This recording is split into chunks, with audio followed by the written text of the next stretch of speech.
it. You want to talk about why this is important to you? Well, just to give back to our fellow human beings. To see them autistic kids and the UBC kids open up and identify their problems in a horse, they can work on that as money can't pay for that.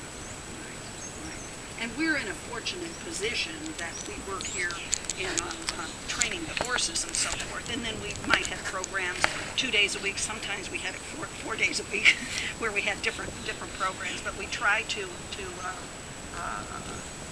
extend our services to anyone that can make use of that. We've actually taken 2 of our, we call them all therapy horses because they're all trained the same way. We took 2 of our horses to the Courtney Springs Village nursing home. No one has ever heard of doing that. And all we did was charge them for transportation. And that's going to be part of our documentary. I hired a videographer from Orlando who is documenting all of our experiences, and it'll be about an hour documentary. And it's funny because this started out to be about horses. And Jeremiah said he has videotaped the nursing home visit, and it's wonderful. And the autistic kids, the veterans group, the UBC kids will Curtis, the FIT students, because we do workshops for psychology students that want to work on their clinical skills. The young, okay, back to the world. Okay, what? It left you momentarily. Back to the flaky thing. Oh, okay. Okay, talk to us. FIT, Sandra and I do a PowerPoint presentation today. And one of the professors says this is flaky. See, I'm an uneducated person. I barely got out of high school. But he is the most wonderful horse trainer you could ever imagine. And keep your thought. Don't lose your thought. Because I tell him he is a psychologist that doesn't use the fancy words that we use.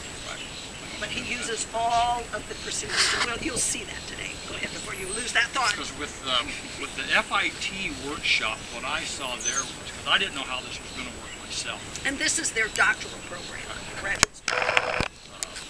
But as the day went, I could see how this was working. Because there was probably 3 of those young students there that should not be licensed as psychologists. Okay. They got all the book knowledge, and they could spout it right out, write it all down. They got it by heart. Okay. But they can't read body language. And if you cannot read body language, it don't matter. Animals, humans, whatever. In my opinion, you should not be a licensed psychologist. And that's what I saw. There was 6 of those kids in that. There was 8 of them. There was 7 of them in that bunch. They got onto that body language stuff and the horses. Sacra is really top notch in bringing that out in you. And that's really what it's all about, is reading body language. I have learned how to speak horse. Horses don't speak English, Spanish, German. They speak horse. So over the past 4 years, I've learned how to speak their language. So when I take a young horse in there, he understands what I'm telling him, what I'm asking him, because I'm speaking his language. A whole different ballgame.